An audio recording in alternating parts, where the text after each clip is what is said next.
Hey everybody, welcome to the Bob's Burgers After Show here on AFTERBUZZ TV, Season 6, Episode 17, Horse Rider. We'll be breaking down the episode and counting off all the burgers of the day that we could possibly catch. Stay tuned. You're tuning into the destination for TV superfan discussion, AFTERBUZZ TV. And now, let the buzz begin. Except we're not quite going to have as many burgers of the day as we could possibly have because neither of us have the burger of the day spotting skills that Elena has. I was like, crap, was I supposed to do that? Nah, it's okay. I got a couple, so all is not totally lost. Hey everybody, welcome to the Bob's Burgers After Show here on AFTERBUZZ TV. For those of you who are listening on iTunes, thanks. Be sure to subscribe to us there and leave us reviews. Please. Let us know what you think. And if you are listening on iTunes, remember you can always watch us on YouTube so you can see our beautiful faces as well as hearing our beautiful voices talking about our love of all things Bob's Burgers. And you can even watch live at 10 p.m. on Sunday nights. That's the time it is right now, right? 10 p.m. on Sundays. Yeah. With us here at the AFTERBUZZ studio. And we are following along with the live chat. And we will use our hashtag also ABTVBobsB, which some of you are so kind to use, and many of you have commented on how like you enjoy my Linda glasses. I didn't realize I would have that my glasses were Linda shaped, and then I really thought about it, and they kind of are. They got that cat eye shape going on. But it's beautiful. And actually, Coop DeBill on Twitter, who I know is a fan of this show, played along with me for Friday Night Party over at the Blockade Studios Twitch. That's awesome. On Friday last week, and he almost beat me at Quiplash, but I won. Got it. You can't do it. Emma Fyffe is the boss. Exactly. Speaking of, that's me, Emma Fyffe. You can follow me all over the internet at my name, Emma Fyffe. And I have the lovely Alexis Torres with me this evening. Thanks, guys. You can find me where all shenanigans do ensue at atorres890. Elena is celebrating her birthday. It's like an extended birthday celebration. Her actual birthday is on Tuesday. Yeah. But, you know, it's her birthday weekend, so we respect her decision to, like, take some time for her. Anyway, let's get into talking about this episode. So first of all, Alexis, I want to know, did you ever go to horse camp as a kid? I have never ridden a horse. You've never ridden a horse? Ever. Oh, girl. I think, according to my mother, because I actually texted her during this episode, I was like, did I ever ride a horse? And she's like, yes, I think when you were really, really little. Yeah. And I'm like, well, I don't remember that. Yeah, see, I rode a horse for the first time when I was really, really little, too. Like, there was photographic evidence and also video evidence of, like, me riding, and literally there was a video of me as a baby riding a horse, just like strapped into like a Western saddle. Yeah. And it was my friend's mom boarded a couple of horses, and she's like leading the horse by a lead, and it's me and my friend Robin like squeezed into one, into one Western style saddle. Oh my gosh! I think my mom said, actually, I can look at her. Yeah. I remember her saying that it was. Yes, here it is.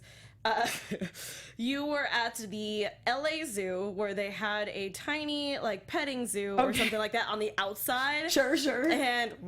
And you were sitting. It was one of those that you couldn't ride on your own because you were too tiny, so the lady was leading you. Yeah, exactly. Yep, that's exactly what I've described. She said that I did not like that. I wanted to ride the horse. Well, Tina has had big dreams of horseback riding since forever, and she's 13 years old, and she's never ridden a horse. Which I'm like, you gotta do it. I know. Well, she's got this elaborate so when I was her age, I'm maybe a little bit younger than her, really, because I think around 13, 14 was when I started to get really into musical theater, and that was way earlier than that for me. No, I know, but like performing musical theater. Like I was super into musical theater from like age 7, but it kind of became my only focus from about 14 to 22. I think. I was like, mine's like 12 to now.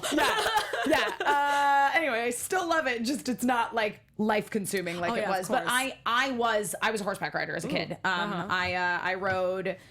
From the time I was 5 until the time I was about 16, pretty regularly. That's awesome. Good for you. Yeah, absolutely. I miss it. I do really miss it. I love horseback riding. But the thing is, I feel like Tina and I are kind of similar in that it's like, I just wanted to ride. I just wanted to ride around. To the sunset, into a vast meadow, and it's just awesome. Yeah, exactly. So basically, Tina has concocted this elaborate plan that she wants to go to this horse camp in Montana, where you're going to participate in all these like down home horse activities. Lord. And in the end, you get to keep your horse. That's not. I don't think that's how that works. I would know. Well, what she ends up going to is a horse camp, very much like the ones that I went around to. Horsing around horse camp. I love that.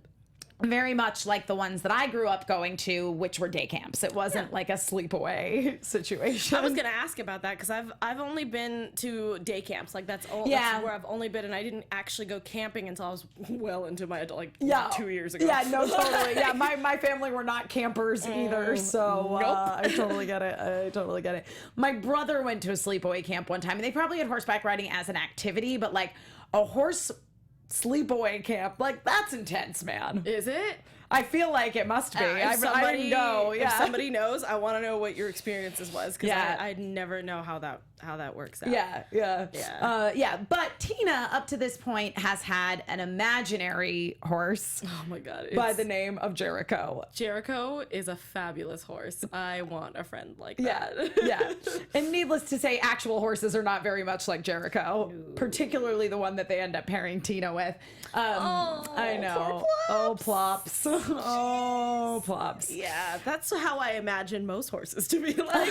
Just grumpy and pooping all the time. I mean, there definitely are horses that are like that. But the thing is that it's like, when I was a kid and I, was around horses all the time, like at the various barns that I rode at growing up, there always were, and like Tina did not really have this relationship with Plops. Like, I think Tina just wanted Plops to love her, to prove that she could make him love her, even though like she didn't really love him all that much. Yeah, it was more like she was forcing it. Yeah. Whereas like I remember growing up, there were certain horses at the barn that people deemed as like, this horse is really difficult, and like if you ride this horse, like they might try to buck you off, et cetera, et cetera. And so like for me as a kid, I was like, I'm gonna make that horse love me. No, that is a cool horse that doesn't like people. I'm gonna make that horse love me. No, and I feel like if I went to a horse camp like that, that would be me. I'd be like, challenge accepted. Yes, exactly. Give me this horse. I did feel bad because I feel like Doris, the horse oh my god, she was amazing. Oh my god,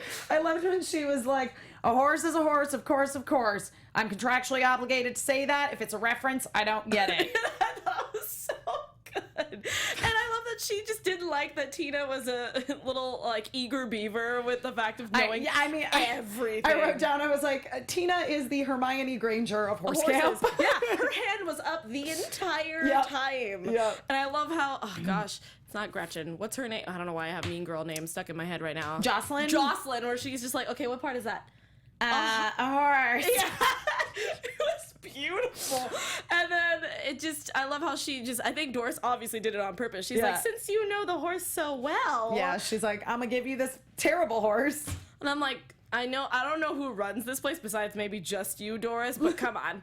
Like, she's 13. Like, don't crush this girl's dreams. She's clearly eager. Give her a nice horse. I know. I'm like, she kind of earned it. She obviously knows a lot about this horse. Yeah, whereas I feel like Plops was just like old and grumpy. Yeah, he was probably just like, I'm so tired of this crap. Yep, totally. Yeah. I also loved when Tina was like trying to talk to the other girls about their imaginary horses. And they didn't have And they're one. all like, what? No, and Tina's like, what? No, imaginary horse? What? Why are we even talking about that? No one has that. I don't have that. Hey, look, a cloud. Oh my god, she's right. That was so good. Jocelyn, I think, was my favorite part of this episode. And her mother. I know, it just is the exact same voice. I love how they were just like, oh yeah, Jocelyn's mother's gonna be in this. You know what? Just do the exact same voice. You sure? Yeah. Sure. Yeah. It'll be funny. Yeah. And it was. Yeah. No, I know. And I loved Tina's reaction when she showed up and Tammy and Jocelyn were both there, and she's like, oh hell nay. I don't usually like puns that much, but that one was pretty clever. I'm gonna use that for anything. I don't even care if people are just like, I'm sorry, what? I'll be like, you're not cool enough. Well, because like it was kind of Shakespearean, and I like Shakespeare. No, so. It made sense. I love that because she like I can imagine her in a play and saying that. Yeah. To see. Sorry. Yeah. Bob's Burgers is one of the only things that I feel like because you know me, I'm not, and you're the same way. Like, I'm not super into puns. Sorry, guys, we don't like puns. That's just not our cup of tea. I do like Bob's Burgers exercises them in such a clever way that it is fairly enjoyable. Yeah. You know, like like with the burger of the day, for example. But that I feel like they're trying to be grown worthy. Oh yeah, you know what I mean? Because especially because they've been doing it for so long. So I counted 2 in this one. I don't know if you noticed any other ones. I was not paying attention. I was laughing too hard. I had chutney, the front door. Are you serious? Yep. And teriyaki, a new one. Wow. Yeah. I had a teriyaki burger today, so that's. I would rather have had the teriyaki. I know. That is my one problem with the show. It's like, I know that there is a cookbook, but I like need Bob Belcher, who is fictional and animated, to cook a burger for me. Like, just to see what an actual Bob Belcher burger tastes like. Yeah, like if and when the holodeck, like Star Trek Next Generation is a thing. Like that would be the first thing I would do, is I'd be like, I need to be in Bob's Burgers. Like, I know it's animated, but I just need one burger and I'm good. I can leave. But would you get fries with that? Not in this episode. I had to do it. That was good. That was a good transition. No, because the money that they were supposed to use to fix the fryer went instead into sending Tina to horse camp. Yeah, which my parents were literally Bob and Linda this episode, because my parents were just like, my mom was always eager to send me somewhere. She's like, I didn't get to do anything when I was a kid. I think Alex should go into this and this and this. And Dad's just like, but we have things to pay for. Right. And we have responsibilities. Alex can do this when she gets older, or this. And she's like, no, I think it'd be great. So I was one of those kids that did all the introductory kind of things like intro into ballet, intro into swimming. Well, I mean, I continued that. But like, you know, intro into tennis and all these kind of stuff. And that's where, like, Mom wanted me to do horseback riding, and then she was like really worried because like she heard stories of people being thrown off their horses, and there's always a terrible story. It doesn't matter what you do. If you ride horses for any extended period of time in your life, you will fall off. Like I already knew that. Even if I was like 10 years old, I was like, I'm fine with that. That's okay. If something happens, it happens. And my mom's like, no, I'm not. No. But I'm like, but you're cool with me smashing people's faces with my fists in karate? Cool. Yeah. Good. Good to know, because they can do the same to me. But apparently you don't care. It's fine. Apparently not. No, she knew you could take care of yourself in karate. Apparently so. Yeah, but she didn't want you to leave your personal safety in the hands of a horse. That's exactly what she said. And I was just like, okay, that's fine. But I did like Linda's idea of, let's make, since I'm sending my oldest and apparently the best kid to camp. Well, she only said that after she found out that the only reason that Louise and Jean agreed to restaurant camp is because they wanted to get out of work. Oh, can we talk about how great that menu scene was with both parties? So good. Mom, Dad, where are you? Like, I love how it was just like kind of like that peekaboo. Like, maybe behind the menu. And then Teddy being like, what are we talking about? Oh, okay. I know I've talked about this every episode. Teddy is just angry this season. I don't know what's going on. Out of control this season. I don't understand. He was just completely gone nuclear because the fact of like, the fryer was broken and you can't have fries with your burger, which, do you agree? I mean, to be fair, like, a burger and fries go together. Yeah, it's weird. I can't. I mean, if I were Bob, I would have at least, like, gone to Costco and picked up some chips, you know? Get some of those nice kettle-cooked chips. They're great. Yep, they're delicious. You can serve those as an interim until the fryer gets fixed. And if you don't want to do that, you can always go to a regular supermarket and get those like Doritos giant packs, and like here you go, pick a chip. You can, you know, pick your own style or whatever. But he didn't do anything. No, it did seem weird to me that they like didn't come up with an alternative. Like, we didn't do like roasted potatoes or something. Like, I assume they still have potatoes. And I'm like, they have an oven. You can't like slice them up and then stick them in an oven. No, I guess not. No. I love that the fact that it resorted into Teddy going to Pesto's to get fries, which I didn't even know Pesto served fries. Oh, come on. That's the exact. I don't know if you grew up with Italian restaurants like this, but like, you know what I mean? It's like every Italian restaurant in like the kids menu section. Yeah, exactly. Of the level that Jimmy Pesto's is, which, like, let's be real, it's like mostly a pizza joint. Yeah, that's true. I feel like, for me anyway, like, I grew up with so many Italian restaurants that were like that were like, we are an Italian restaurant, but we also have burgers and fries. That's really true. And chicken fingers. Yes, that's usually what I see. Yeah. It's either grilled cheese or chicken fingers. Yeah, it's like that. It's like every Italian restaurant and like every seafood restaurant in the state of Maine. Like, that makes sense. Like clam shack kind of seafood restaurant, they always have like burgers and fries as an option. That's so funny. Yep. Yeah, I didn't even think about that. Yeah. That's hysterical. Yeah, it's because it's a family restaurant, so you want to have because not all kids are gonna like seafood or pasta or lasagna, so that makes sense. Yeah, no, totally. But no, I loved Linda's like effort to have all of her kids go to camp because she's like, oh, we're doing such a nice thing for Tina. This is so nice. It's really not fair to Jean and Louise to not go to camp. But like, it was not their idea at all. It was 100% her idea. And I love that. And they were just like, what? Okay, well, I guess we can roll with this. And I loved all of her little activities of making the God's eye with straws. Tie-dye with ketchup and mustard, which was, I mean, it could have been worse. It was all real camp activities, but within the setting of a restaurant. Yeah, like when they were floor canoeing, flanooing. She called it. I felt bad for the guy. He's like, oh, excuse me, I just gotta get to the bathroom. Well, and my favorite part of all of it was that she basically was like, listen, I gotta admit, I've never been to camp, but I've seen a lot of camp movies. And this is where I was sitting there going, oh no, no. Yep. Because most camp movies are usually like really funny and like high lifting spirits and all that good stuff. And then there's like the ones where people die. That's very accurate. And she sort of recreated that moment in the tent with the whole like apron face. Oh yeah, thing. I was just like, I see what you're doing. It's not funny. No. But it was a very mom thing to do too, which I thought was pretty funny. Definitely. I liked that. Oh, good old Linda. Yeah, she's great. Ultimately, I loved when they were all in the tent. And first of all, I loved that Jimmy Pesto was like, oh, there's a free camp here. Here are my kids. That was great. I just love the twins are like, yay, camp. And drop off Andy and Ollie. And then when they're all in the tent and they're like, is this fun? No, really, we don't know. You have to tell us. Like, is this fun? And they're just like, oh, no. Yeah, no, it's not fun. And they and they're like, okay, so here's everything else way up here. And then way down here is restaurant camp. Slightly below that is work. And Jean's like, and slightly below that is genocide. So basically, they like work slightly more than they like genocide. And I was just like, wow, we got real dark real quick. Anyway. But yes, Linda overheard them say that. And so that's why she was like, Tina, my one good child. Yeah, I love that. I thought that was great. And I love how she scared them too. And even Louise was like, oh my God, that was great. And she's like, everyone go to bed. What about s'mores? Yep. Nope. None of that. None of that at And all. I like that she was like, I mean, that apron face thing was pretty good. I mean, that might be my next Halloween costume. Yeah, I did like the fact that the kids ended up liking the camp after Dad was like, or Bob was just like, yeah, go upstairs, you're making a mess. Which I don't remember what they were trying to do with the napkins. They were making a like napkin lagoon.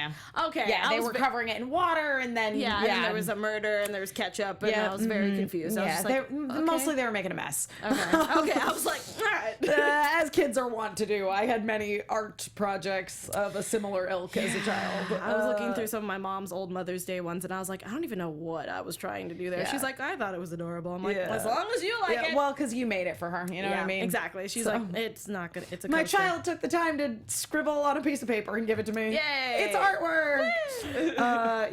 But yeah, exactly. Ultimately, they ended up liking the camp, and I loved that Bob played along when they like cast him in the role of like the angry old man that wants to shut down the camp. And I was just like, I love it because there's always some sort of angry old man or just an angry man trying to shut down the camp. Yeah, she's not wrong. Yeah. Yep. It was great. I loved that whole B side of the story. Yeah. But poor Tina, she was having a hard time. I mean, I love the weird breakup we had with. Oh, with Plops. Oh no, not with Plops. Gosh, the imaginary horse. Oh yes, with Jericho. Yeah, on her first day. Oh, that was so funny.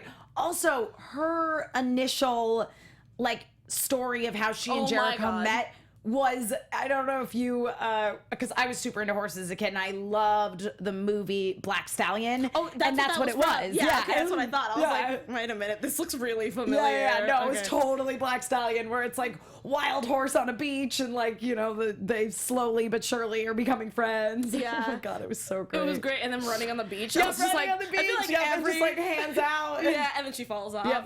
It was great. Yeah. Oh man, I need to watch that. No, movie the jump cut on that was so good too when she fell off and she's like, I'm okay. And then it just cut right back to her riding it. First, I thought that the DVR had skipped. I was like, wait, did it skip back? Nope. It just continued right where we left off. Yep. Yeah. And then because ultimately, like, I feel like this episode was kind of about playing along. Yeah. You know what I mean? Because ultimately it was about Jean and Louise playing along with Linda in her idea of camp. And then once they were fully on board, Bob playing along with the idea of restaurant camp, and everyone ultimately buying into Tina's imaginary horse fantasy. So good. Because in my brain, I was thinking, oh no, Tina's going to get embarrassed. They're going to laugh at her and think that she's weird. No. They were like, I remember when Doris was sitting there going like, oh my gosh, she has perfect form. Yes! I know. That. And the thing is that it's like, Jean and Louise were the ones who convinced their parents that they needed to send Tina to horse camp because she was having this fantasy and like galloping around her room riding Jericho. And then ultimately, like, that's what they all came to appreciate about her in the end, was they're like, she's so beautiful. I know, and I love how they were just sitting there going like, I love that Bob was just like, we just spent all this money for Tina to ride an imaginary horse, but then he realized that he's like, my daughter's amazing. Yeah, it's like, because again, it's they're all looking at her and they're like, but look how happy she is. And she was just smiling away. I love how everyone gasped when she fell. Too high. Sorry, that was too high. Yep. And I love that, like, the giant support, especially from the Belchers, when like, when Jean was yelling out that that I support my weird brave sister. It was great. No, and I mean, again, it's like that's one of the things that's so great about Bob's Burgers, and I know I've said it a million times on the show, but Tina is never the butt of the joke. Never. Like, to us, it's funny, but like, sure, she always comes out on top. She does. She always comes out on top, and like, she's still Tina. She's still super weird, but like, everyone just appreciates how weird and unique she is, and I want that to, like, I want that to be life. You know, like, I want the world to treat the Tinas of the world the way that her family treats her, which is just so. There's nothing but respect and admiration for how creative and unique she is, and they just really embrace. I mean, I know, like, I agree with you, because especially now, like, you and I, like, loving giant robots and things like that. Like, I know kids, and we've heard from fans, and they're like, oh, that's so weird. But we're here, and we all love them, and we embrace them, but I'm glad that we can all find a group, and we can all be our own kind of Belchers and support weird stuff. Yeah, no, I think that I just see so much of myself around that age in Tina. Oh God, I knew for a fact that no one in my school watched anime. I was the only person that was like, the same. Woo, Japanese cartoons, they're awesome. Nobody watches them, that's fine. I'll just watch them by myself. Yep. And I, like, Tina was more into, even though I did ride horses, like, I was more into the fantasy. Of course. Of the idea of riding horses, which is really what Tina was in love with, not the actuality of it. Yeah, exactly. And I mean, the thing is, it's like, as I said, it's like, I just wanted to ride. I just wanted to, like, ride in a meadow. I didn't want to do horse shows. I didn't want to have that discipline. I just wanted to ride. And I think that's, like, very much, you know, it is that romantic idea of horseback riding, which anytime when someone brings up horses and romance, I always think of George of the Jungle, when he's running with the horse and all the girls are watching and the guys in the back are like, what is it with women and horses? And I'm like, oh, sir, you know nothing. Like, George that scene, of the Jungle. Like, that scene always comes up for me. And same for like what is it, Parent Trap with Lindsay Lohan, with them riding in the meadow and he hits his head, and then that's how their whole romance starts. Like, things like that. Like, yeah, totally. Anytime there's a horse involved, there's some sort of love happening. I love that Tina has, because she is so full of love, that horses is also her center. Yeah, it's great. Yep. And in the end, everybody wants an imaginary horse. No, I had an imaginary horse, but it was Gandalf's horse in Lord of the Rings. And I wanted to ride with him into meadows and fight orcs and be cool. See, I think because I rode actual horses, I had imaginary dragons. Oh yeah, no, that's next on the list. Because I was really into the Dragon Riders of Pern series, and I just really wanted to ride a dragon, like, big time. Brought me back. Yep. Mm-hmm. That's fantastic. I'm still really depressed that I will never be a werewoman, because obviously that is the perfect career for me. Oh, no, I think it'd be great. So I think you wrote it down. Did you catch what the extermination service was this week? Yes. Oh, it was really funny too. We had. Yeah, I know the next door business was Nice Knockers, Elegant Door Knockers. Which is awesome. I'm like, I would shop for door knockers there. It was called Dead Bug Walking. Oh, that's funny. And I thought that was really cute. It's a whole black van. I was very confused at first. I was like, what is this? And then, I like it. I like it. Cute. Yeah, no, it's super cute. Good episode, man. I like it. Anything else you want to talk about before we wrap things up? I wish I could find someone who will look at me and feel that same passion as Jericho did for Tina. Yes. It was beautiful. Oh, it's so That is what I took true. away from this episode was just her and Jericho's just love for each other. Yeah, I was gonna say, I feel like for me it's like sort of the opposite, where it's like I want to love something, feel that for someone the way that Tina feels for Jericho. And I love how Jericho came to her rescue. I thought that was so amazing. It was so cute. How we just how would we plop plops? Yeah, exactly. And she's like, I'm gonna ride a horse who loves me. And I love Doris was like, okay. she just went for it. It was magical. It was so magical. I loved it. All right. Well, I think that's going to wrap things up for this evening. Alexis, where can people keep up with what's happening with you on the internet, et cetera, et cetera? Well, again, all my shenanigans ensue at Torres890. That's Snapchat, Twitter, Instagram, Facebook, smoke signals, whatever. Just throw it up in the sky. I'll see signals, it. I love it. I also have a YouTube channel. It's called youtube.com/PS890. I have some vlogs there. Some of you guys know I had my first tattoo. I finally finished editing the video before my computer crashed, so go ahead. I'm going to probably put it up in the next couple of days. And I'm Emma Fyffe. You can follow me all over the internet at my name, Emma Fyffe. You can see me on shows here at AfterBuzz TV. We're doing Sailor Moon Crystal tomorrow, same time, but Monday, so 10 p.m. It's going to be great. We have some cool guests joining us tomorrow. Also, if any of you guys live in Hawaii, you should totally come see me this coming weekend at Amazing Hawaii Comic-Con. Even if you don't live in Hawaii, you should just fly to Hawaii and come to the con anyway. That is May 20th through the 22nd at the Hawaii Convention Center in Honolulu. I will be there moderating a bunch of panels, hanging out, doing stuff. I'm gonna be very, very busy, but if you're there, you should totally come find me. We'll high five. Maybe I'll give you something. It'll probably be Love and Justice, which is my other Sailor Moon podcast swag. Thank you guys so much for joining us this evening. We're figuring out what we're doing next week because both Elena and I will be in Hawaii. Maybe you guys will just hang out with me. Maybe you'll just hang out with me. Alexis. We're gonna get it sorted. But again, thanks so much for joining us, and we'll see you next time. Bye. From executive producers Maria Menounos, Kevin Undergaro, Phil Svitek, and the entire AfterBuzz TV staff, we would like to thank you for listening to the AfterBuzz TV network. To watch or listen to other after shows and post comments or questions, be sure to visit AfterBuzzTV.com. I'm Sir Richard Wentworth, and this has been a presentation of AfterBuzz TV. Buzz you later. The views expressed herein are those of the hosts only and do not necessarily reflect the views of AfterBuzz TV or its owners or principals.